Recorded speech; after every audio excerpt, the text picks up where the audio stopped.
கருப்பொருள் என்றால் என்ன அப்படின்னு சொல்லும்போது, ஒரு நிலத்தின் தெய்வம், மக்கள், தொழில், விலங்கு இவையெல்லாம் கருப்பொருள். அப்போ ஒவ்வொரு நிலத்திற்கு உண்டான அந்த மக்கள் வாழ்கின்ற நிலப்பகுதி இருக்குது இல்லையா? அந்த நிலத்துடைய தெய்வம். இப்போ ஒவ்வொரு நிலத்தில வாழக்கூடிய மக்களும் தனித்தனி தெய்வங்கள வணங்குகிறார்கள். அப்போ அந்த நிலத்திற்கு உண்டான அவங்க என்ன தெய்வத்தை வழிபடுகிறார்கள்? அந்த நிலத்திலே வாழக்கூடிய மக்கள் எவ்வாறு அழைக்கப்படுகிறார்கள்? அவர்கள் செய்யக்கூடிய தொழில்கள் என்ன? அவர்கள் வசிக்கின்ற பகுதியிலே இருக்கக்கூடிய விலங்குகள் என்னென்ன விலங்குகள்? இதையெல்லாம் பற்றி சொல்லக்கூடியது. விலங்கு சொல்லுவாங்க. அதுக்கடுத்து பார்த்திங்கன்னா, பூ. அந்த பகுதியில அவங்க வசிக்கக்கூடிய பகுதியில இருக்கக்கூடிய பூவு, மரம், பறவை, ஊரை எவ்வாறு அழைப்பார்கள்? நீர்நிலைகள் என்ன இருக்கிறது? அவங்க என்ன இசையை பயன்படுத்துகிறாங்க? என்ன மாதிரியான யாழ் பயன்படுத்துகிறாங்க? என்ன மாதிரியான பண் பயன்படுத்துகிறாங்க? எந்த மாதிரியான தொழில்கள் செய்கிறாங்க? இது எல்லாத்தையும் தான் நம்ம என்ன சொல்கிறோம்? கருப்பொருள் என்று சொல்கிறோம். சார் இவ்வளோ எழுதணுமா சார்? கருப்பொருள் என்றால் என்ன அப்படின்னு சொன்னால், கருப்பொருள் என்றால் என்ன அப்படின்னு சொல்லிட்டு 2 மதிப்பெண் வினாக்களில் கேட்டாங்கன்னா, ஒரு நிலத்தின் தெய்வம், மக்கள், தொழில், விலங்கு இவையெல்லாம் கருப்பொருள் எனப்படும் அப்படின்னு எழுதலாம். அந்தந்த நிலத்திற்குரிய அப்படி கூட எழுதலாம். அந்தந்த நிலத்திற்குரிய தெய்வம், மக்கள், விலங்கு, தொழில் இவையெல்லாம் குறிப்பிடுவது கருப்பொருள் எனப்படும் அப்படின்னு எழுதினா 2 மார்க்கு கட்டாயம் போடுவாங்க. அப்போ ஒவ்வொரு நிலம் இருக்குது. குறிஞ்சி நிலம் இருக்குதுன்னா சொன்னால், குறிஞ்சி நிலத்திற்கு தெய்வம் இருக்கும், மக்கள் இருப்பாங்க, உணவு இருக்கும்.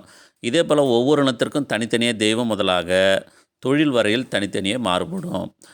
இப்போ கவிதை எழுதுகிறாங்க. அதான் ஒரு பாடல் எழுதுகிற போது அந்த பாடலுக்கு உரிப்பொருளை கருப்பொருள் பின்னணியில் அமைத்து பாடுவது நம் மரபு. அதான் நம்ம ஆரம்பத்திலே சொன்ன, இலக்கணம் நடத்தும் போதே சொன்ன, உரிப்பொருள் என்பது ஒரு இலக்கியம். அந்த பாடல் அமைக்கும்போது அந்த பாடலுக்கு உண்டான பொருளை தான் நம்ம உரிப்பொருள் அப்படின்னு சொல்கிறோம். அந்த உரிப்பொருளை என்ன பண்ணோன்னா, இக்கருப்பொருள் பின்னணியில் அமைத்து பாடுவது மரபு. அதான் நான் சொன்னேன், உரிப்பொருள் பின்னணியில் தான் என்ன இருக்குது அப்படின்னு சொன்னால், கருப்பொருளும் முதற் பொருளும் அமைந்திருக்கும். அதனுடைய பின்னணியில் பாடுவது தான் நம்முடைய மரபு. அப்படி தான் சங்க இலக்கியங்கள்லாம் எழுதியிருக்கிறாங்க. ஒரு அட்டவணை தருகிறேன், நீங்கள் அதை வைத்து பார்த்து கொள்ளுங்கள் அப்படின்னு சொல்கிறாங்க. என்ன அட்டவணை கொடுத்துருக்காங்கன்னா, புத்தகத்தில் 146வது பக்கத்தில் என்ன பண்ணியிருக்காங்க, ஒரு பெருசாக ஒரு அட்டவணை போட்டு கொடுத்துருக்காங்க. அந்த அட்டவணையில் என்னெல்லாம் கொடுத்துருக்காங்கன்னா, அகத்திணைகள் கொடுத்து அந்த அகத்திணைகளுக்கு உண்டான மக்கள் வாழக்கூடிய கருப்பொருள் கொடுத்துருக்காங்க. கருப்பொருள் அதான் விலங்கு, மக்கள், தொழில் அது எல்லாமே கொடுத்துருக்குறாங்க. அதை நம்ம பார்த்துக்கலாம். அகப்பொருள் பற்றிய அடிப்படையே தெரிந்து கொண்டோம். நன்றி. இப்போ அகப்பொருள் பற்றியும் நம்ம அடிப்படையாக சில நம்ம புத்தகத்தில் கொடுத்துக்கிற இலக்கணங்களை நம்ம தெரிஞ்சுக்கணும். பொருள் இலக்கணம் என்றால் என்ன? அகப்பொருள் இலக்கணம் என்றால் என்ன? அகத்திணைகள் எத்தனை வகைப்படும்? அகத்திணை அன்பின் ஐந்திணைகள் என்றால் என்ன? அதேமாதிரி முதற்பொருள் என்றால் என்ன? அதேமாரி சிறுபொழுது என்றால் என்ன? பெரும்பொழுது என்றால் என்ன? அதேமாரி திணையும் பொழுதுகளும் தெரிஞ்சுக்கணும். அடுத்து கருப்பொருள் என்றால் என்ன தெரிஞ்சுக்கணும். இது எல்லாமே இப்போ நம்ம தெரிஞ்சுக்கணும். இது எல்லாமே முக்கியமானது தான். ரொம்ப ஈஸியாக நீங்கள் ஞாபகம் வச்சுக்கலாம்.